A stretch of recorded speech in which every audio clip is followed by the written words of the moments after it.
She was already yelling when I stepped out of the cabin with my coffee.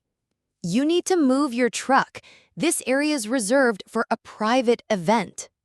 I blinked at her, still half asleep, trying to make sense of the woman in heels stomping across the gravel like she owned the mountain.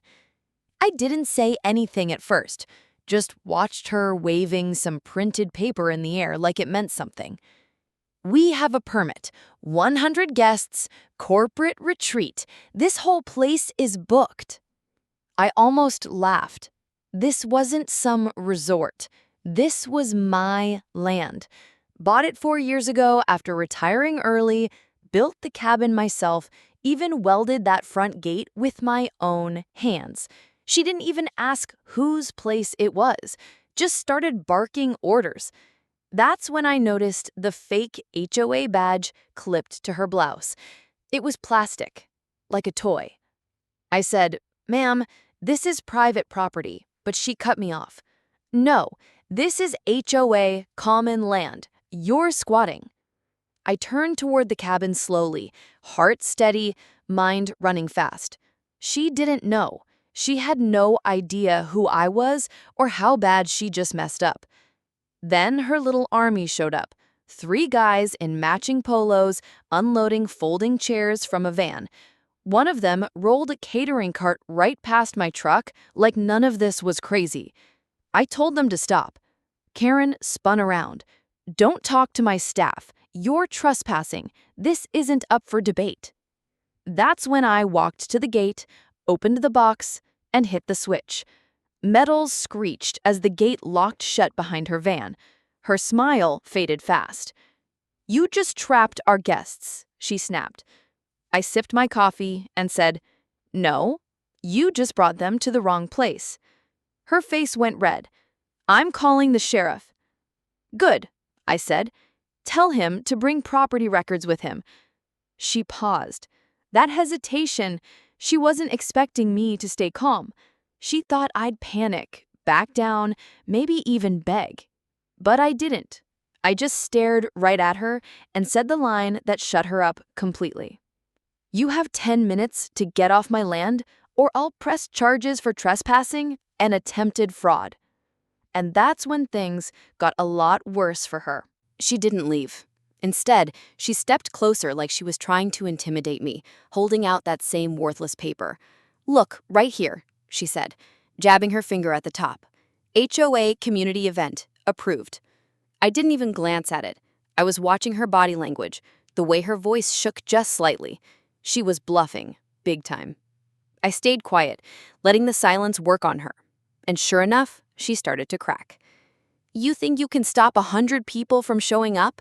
What are you going to do when they get here?" I pointed behind her. "You mean that bus?"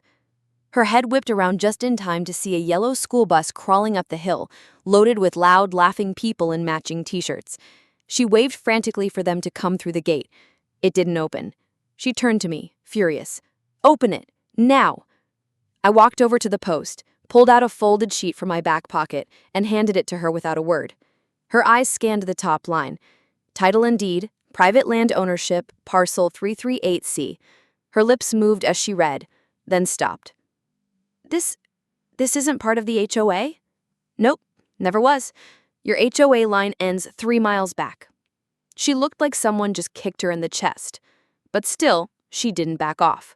She switched tactics. "Okay, fine. But we've already spent money. We sent invitations. This could ruin my whole company's image." I tilted my head. "Maybe you should have double-checked the venue before printing flyers." The bus stopped in front of the locked gate. People started piling out, confused, taking pictures, murmuring. One guy shouted, "Is this the retreat?" Karen froze. I watched the panic spread across her face like ink in water. And then she did something insane. She pulled out a key and walked over to my gate like she could open it. She actually tried sticking the key in the electrical box. Sparks flew. She jumped back screaming as the lock buzzed and fried her fake key. Everyone went silent. I said loud enough for the crowd to hear. "This woman just tried to tamper with a private gate on federal wired property. That's a felony." Gasps, whispers. Some phones came up. Someone was recording. Karen's hand started shaking. She opened her mouth, but nothing came out. That's when I gave her the final hit. I'm a licensed welder and a retired military contractor. You picked the wrong cabin, lady. She backed away from the gate slowly, her heels crunching over the gravel, eyes darting between me and the growing crowd behind her. The bus doors hissed open, and a wave of confused employees stepped out, all looking for answers. A few of them walked up to her, asking what was going on. She ignored them, dialing her phone with trembling hands. Then she turned her back to me and started pacing. Yes, I need an officer out here immediately. Trespassing, obstruction, he's threatening me with violence. I stepped forward. Put it on speaker. She didn't. Of course she didn't. So I raised my voice just enough for her phone mic to pick it up. Dispatch, this is Ryan Mercer. You'll find my cabin listed under parcel 338C. Check record ID number 4127. I have 5 cameras rolling, a crowd of unauthorized guests, and a woman impersonating HOA authority trying to breach a private gate. Karen's hand shot down to hang up the call. Too late. She tried to play it off. You're bluffing. You're making this bigger than it needs to be. I nodded toward the gravel path. Then why is that sheriff's SUV already coming up the hill? Her whole face dropped. It wasn't just any cop. It was Sheriff Duval. Guy served 2 tours with me overseas. He was like a bloodhound when it came to liars. And she was about to get chewed up. The crowd parted as he stepped out. Calm, steady, one hand on his belt. Afternoon, Ryan. You good? I smiled. Depends. You here for her or me? He looked over at Karen. Ma'am, you got ID? She pulled herself together quickly, flicked her hair, and handed over a card like she was handing a receipt. I'm HOA president of the Oak Ridge community. This man is blocking our corporate event. Duval glanced at the card, then handed it back without even reading it. You're about 4 miles outside Oak Ridge. This land's never been part of your HOA. You brought over 100 people here, blocked a private road, and your name's not listed on any permit for group events in this zone. She tried again. I didn't know. He cut her off. Ma'am, you put a fraudulent notice on this man's cabin and tried to force entry with an unauthorized key. People were listening now. Phones were up again. Someone muttered, Wait, this isn't even an event space? Another voice, Did she lie to all of us? Duval looked at me. You pressing charges? I paused, looked right at her, and I saw it, that flicker of fear, the first real crack in her armor.